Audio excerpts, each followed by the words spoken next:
Right මිත්‍රෝනේ. අපි කැනඩාවේ ඉන්න නිසාද කැනඩාව ගැන කතා කරමු. මේ තියෙන ලංකාව පුරන පේන ඇති. ලංකාවේ ඉඳලා කැනඩාවේ ඉන්නේ මේ ඇමරිකානු මහද්වීපයේ දකුණු ඇමරිකාව, උතුරු ඇමරිකාවේ උඩම තියෙන රට තමයි කැනඩාව. කැනඩාවට මිත්‍රෝනේ මේ කැනඩාව කියන්නේ ලෝකේ දෙවනියට ලොකුම රට. පළවෙනියට රුසියාව, මේ තියෙන රුසියාවට එහා පැත්තේ මේ පිටිපස්ස පැත්තෙනුත් සම්බන්ධ වෙන්නේ කැනඩාව. අනිත් පැත්තෙන් ගත්තොත් තියෙන්නේ යුරෝපයේ. ඊට පස්සේ මේ ෆින්ලන්ඩ්, ස්වීඩන්, නෝර්වේ, අයිස්ලන්ඩ්, ග්‍රීන්ලන්ඩ් වලට පස්සේ ආයි කැනඩාව. කැනඩාවට ලොකු පැත්තක් තියෙනවා අයිති වෙනවා මේ උත්තර ධ්‍රවයේ අයිති වෙනවා. ලොකු කොටසක්. ඒ උත්තර ධ්‍රවය කියන්නේ අපිට පැහැදිලි නැති හරි අද්භූත වගේ සීනයක් තියෙන ප්‍රදේශයක්. අපි දන්නේ නැහැ ඇත්තටම ඒ පිළිබඳව. හැබැයි කැනඩාවට උත්තර ධ්‍රවයේ විශාල ප්‍රදේශයක් අයිති වෙනවා. ඒතරෝනේ මේ ග්‍රීන්ලන්ඩ් අයිති වෙනවා කියන්නේ මේ ඩෙන්මාර්ක් වලට. ඩෙන්මාර්ක් කියන රාජ්‍යයට මේ තියෙන ඩෙන්මාර්ක් කියන රාජ්‍යයට තමයි මේ ග්‍රීන්ලන්ඩ් අයිති වෙනවා කියන්නේ. එතකොට ග්‍රීන්ලන්ඩ් මේ ඩෙන්මාර්ක් වලයි කැනඩාවේ අතර ප්‍රශ්නේ තියෙනවලු මේ නෝත් පෝල් එකේ ටෙරිටරිස් සම්බන්ධව. ඒක පොඩ්ඩක් ආයේ ChatGPT කියන්නේ අහලා බලමු.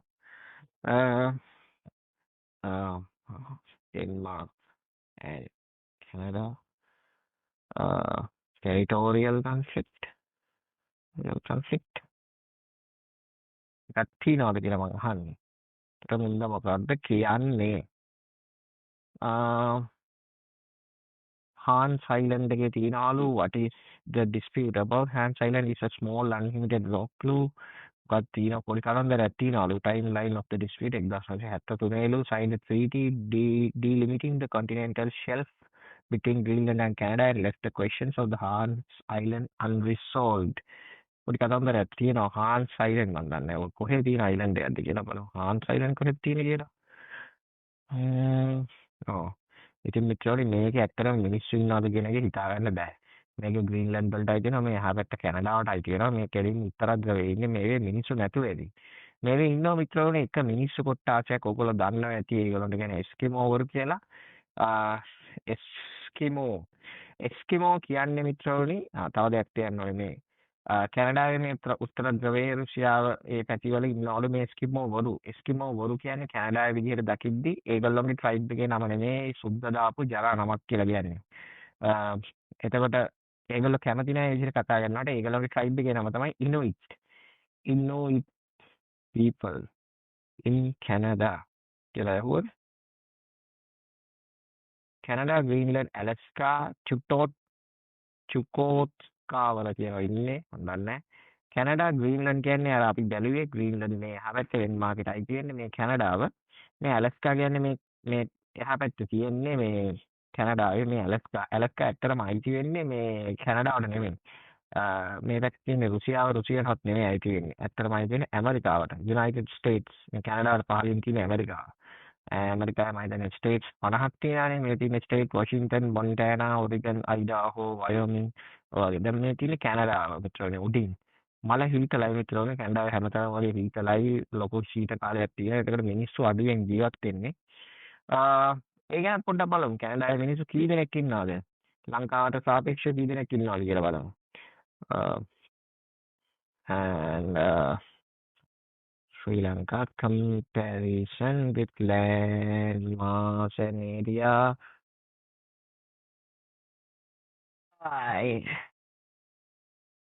එතකොට මිත්‍රෝනි කැනඩාවේ ඉන්නවා කියනවා පොපියුලේෂන් එක මිලියන 45ක් ඒරියා එක පොපියුලේෂන් ඩෙන්සිටි එක පට්ට අඩුයි. මොකද කැනඩාව කියන්නේ ලෝකේ දෙවනියට ලොකුම රට. ඒක නිසා තව සිද්ධියක් තියෙනවා ලෝකේ 120ක් ජලය අයිති වෙන්නේ කැනඩාවට. කැනඩාවේ බෝඩර් එකේ ඇතුලේ ලෝකේ 120ක ජලය තියෙනවා කියලා. සමහරක් වෙලාවට මේ උත්තර ධ්‍රවයේ තියෙන මිත්‍රෝනේ මේ හරිය ජලය ඔක්කොම කන්ඩෙන්ස් වෙලානේ ඉතින් මොනවද වෙලා තියෙන්නේ අයිස් වෙලානේ තියෙන්නේ. එතකොට ඒ ජලය වෙන්නත් පුළුවන්. හැබැයි කැනඩාව කියන්නේ අතිශය විශාල රටක් නේ. පංචමහා විල් තියෙන්නේ මෙතන. මේක Lake Superior, Lake Michigan, Lake Huron, Lake Michigan අයිති වෙන්නේ කාටද? ඇමරිකාවටද අපිටද? කැනඩාවටද මං කැනඩාව ඉන්න නිසා අපි කියලා කියන්නේ මේ ඇත්ත එහෙම ලොකු ආදරයක් නැහැ. ඉතින් රටවල් දෙකක් තියෙනවා ලංකාවයි කැනඩාවයි දෙකම. ලේක් ඔන්ටේරියෝ, ලේක් හියුරන්, කැනඩාව කියන්නේ ලස්සන රටක් මිත්‍රෝනේ. ඔයගොල්ලෝ ඇවිල්ලා බලන්න. ඔයගොල්ලන්ට පදිංචි වෙන්න පුළුවන් නම් පදිංචි වෙන්න PR ගන්න. අතිශය දුෂ්කරයි කාලගුණය එහෙම අපිට දෙන්නේ නැහැ. ෂොට් එක දෙන්නම තමයි බලන්නේ. ඒ වුණාට මිත්‍රෝනේ ඔයාලට දියුණු වෙන්න ඕන නම් අවස්ථා අතිශයින් තියෙන හොඳට ජොබ් තියෙන ඒ වගේ රට ඇතුළත එන්න තමයි අමාරු හැමෝටම. ඇතුළට ඇවිල්ලා අවුරුදු 3-4ක් යනකම් එස්ටැබ්ලිෂ් වෙන්නත් අමාරුයි. මට හිතන විදිහට නම් ගොඩක් අය කියන ඕස්ට්‍රේලියාව මේ වගේ අමාරුයි මේ වගේ අමාරුයි කියලා. ඕස්ට්‍රේලියාව මේ පැත්තේ තියෙන්නේ. ඉතින් ලංකාවේ ගොඩාක් කැමති ඕස්ට්‍රේලියාවට යන්න මිත්‍රෝනේ. මං හිතන්නේ ඕස්ට්‍රේලියාවට වඩා කැනඩාවේ ඉමිග්‍රේෂන් පාත්වේස් ගොඩක් තියෙනවා. පොඩක් දුෂ්කර නිසා PR ගන්නත් ලේසි. ඒ වුණාට මිනිස්සු හොඳයි. පොඩක් සෙටල් වුණොත් එහෙම ඔයාලට ගොඩාක් chances දෙනවා කියලා මං හිතනවා. එතකොට Canada is very vast land area but relatively high in population. Sri Lanka is much land area එක. එතකොට 60 කිලෝමීටර් 65000යි 9 මිලියන් තියෙනවා. එතකොට කැනඩාව ලංකාව වගේ කී ගුණයක්ද?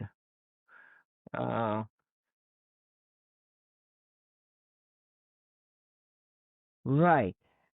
කැනඩාව let's compare කලා. right. කැනඩාව වගේ ලංකාව වගේ 139 ගුණයක් විශාලයි කැනඩාව. එතකොට 1.8% more people. කැනඩාවේ පොඩ්ඩක් වැඩිපුර මිනිස්සු ඉන්නවා. මේ ළඟදී ආපු කට්ටිය ගොඩක් ඉමිග්‍රන්ට්ස් ආරගොල්ල මේගොල්ලොත් වෙන්නේ නැති. සාමාන්‍ය මිත්‍රවරුනි පොපියුලේෂන් growth එකක් තියෙනවා කැනඩාවේ. මොකද ඉමිග්‍රන්ට්ස්ලා එන නිසා ගොඩක් වෙන රටවල් වල කට්ටිය එන නිසා කැනඩාවේ පොපියුලේෂන් growth එක වැඩි වෙන එකපාරට ලක්ෂකින් දෙකකින්. is the population of Canada last year. එතකොට අපිට බලා ගන්න පුළුවන් කැනඩාවේ population growth එක කීයද කියලා. ඒ ස්ටැටිස් එතකොට 1,76,000ක් මිනිස්සු වැඩිපුර ඇවිල්ලා තිනවලු. ඒ කියන්නේ ඉමිග්‍රන්ට්ස්ලා සමහරකට හම්බෙන ළමයි එක්කත් වෙන්න පුළුවන්. දැන් ළමයි හම්බෙනවනේ මිනිස්සුන්ට. එකක් බලමු. that's it. Include the child births and immigration board. yes කියලා තියෙනවා. right. එතකොට හරි. මේක කෝස් කළා. right. අපි දැන් කැනඩාව ගැන බලමු මිත්‍රෝනේ. කැනඩාවේ ප්‍රොවින්සස් තියෙනවා. මේක Yukon, North Western Territories, British Columbia, Alberta, Saskatchewan, Manitoba, Winnipeg. Winnipeg කියන්නේ Manitoba වල ප්‍රධාන නගරේ. Ontario, Quebec, Newfoundland, මෙතන තියෙනවා Prince Edward Island. ඉතින් Prince Edward Island, Nova Scotia. New Brunswick කියලා province එකක් Newfoundland. New Brunswick කියලා province එකක් තියෙනවා. right. අපිට බලමු New Brunswick කොහෙද තියෙන්නේ කියලා මේකේ. Brunswick.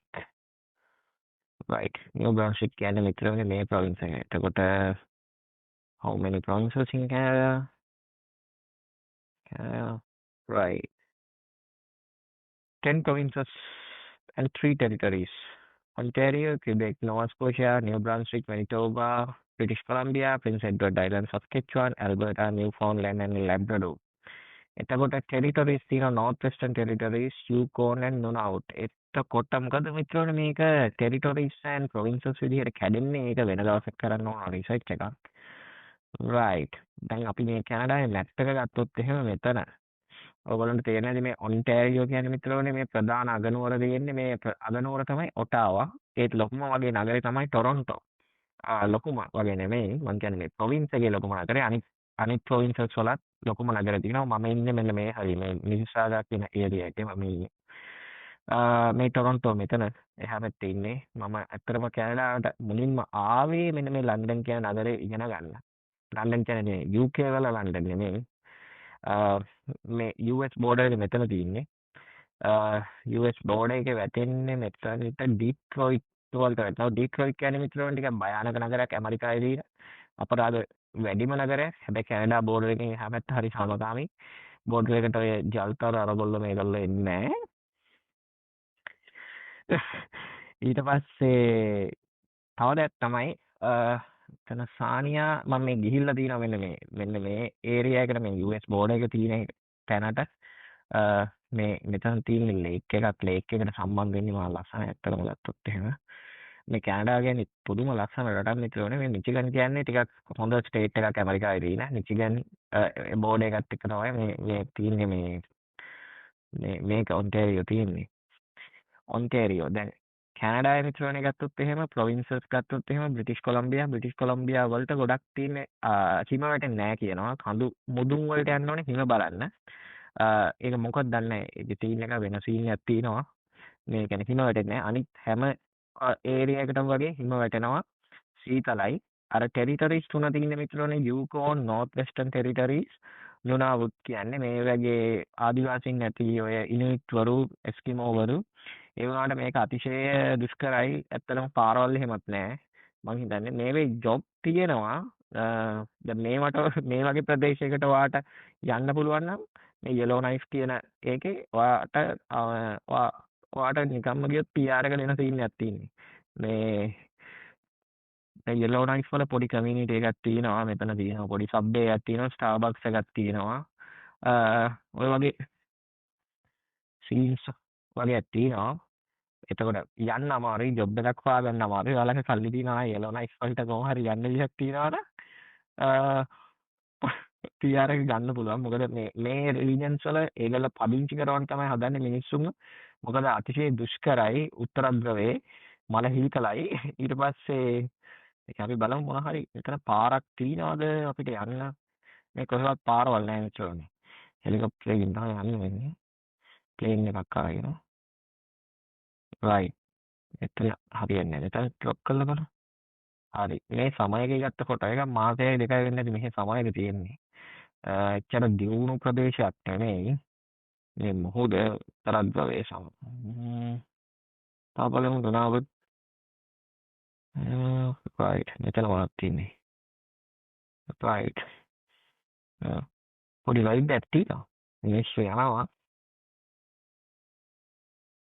ඕකේ රයිට් north western passageways උත්තර ද්වයේ හිම වගේ තියෙන ඒරියා එකක් නැද්ද මෙතන තියෙනවා මෙතන වින්ටර් එකේ ෆොටෝස් නෙමෙයි හොඳ ෆොටෝස් ටිකක් දාලා තියෙනවා ටුවරිසම් අප් කරන්නත් දන්නේ නැහැ වින්ටර් එක එනවා විතර මේ ලස්සන මුකුත් නැහැ වින්ටර් එකට ආවම හැමතැනම සුදු පාටයි මම හිතන්නේ රිනා 20 30 ඊට වඩා යන උත්තර ද්‍රවයේ රිනා සමහර පිට මෙහෙම ඉන්න නම් ලේසි නෑ ඒක දුක විඳින්න ඉන්න වෙනවා මේ ග්‍රාස්ලෑන්ඩ්ස් තියෙනවා මිනිහෙක් නෑ රයිට් අපි කතා කරමු ප්‍රසිද්ධ ඒරියාස් ගැන දැන් මේ ඔන්ටාරියෝ මම ඉන්න ප්‍රොවින්ස් එක ගැන මේ ඔන්ටාරියෝ වල මිත්‍රෝනේ ඔයගොල්ලෝ දන්නවද මේ ක්විබෙක් කියන ප්‍රොවින්ස් එක ක්විබෙක් කියන්නේ මිත්‍රෝනේ ෆ්‍රෙන්ච් ප්‍රොවින්ස් එකක් ක්විබෙක් වලට ඔය PR අරෝමේ වගේ ඒවට යන්න ලේසි ඔයාලට ෆ්‍රෙන්ච් පුළුවන් නම් මේක තියෙන අර IELTS වගේ කෝස් එකක් කරන්න ඕනේ මේ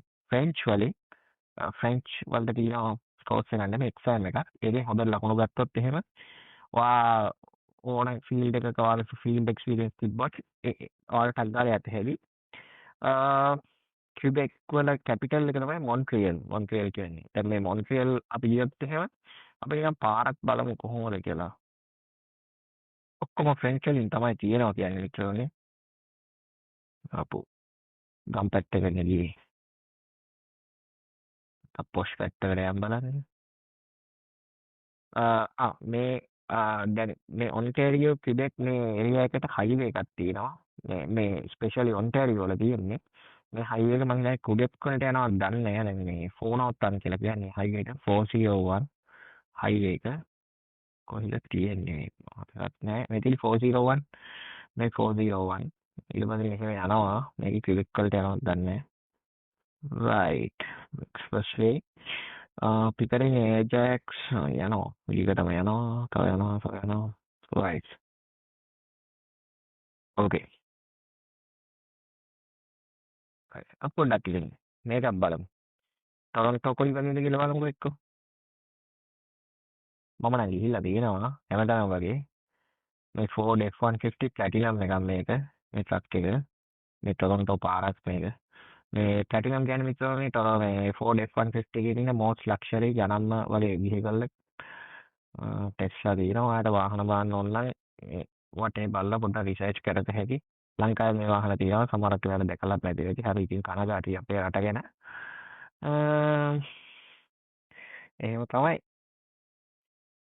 තියෙන්නේ. right right. පොඩි ඉන්ට්‍රොඩක්ෂන් එකක් දුන්නේ ඔයාට. තව දවසක අපි මේ ගැන ඩීප්ලි ඩිස්කස් කරමු මේ ප්‍රොවින්ස් එක ගැන. සුබ දවසක්.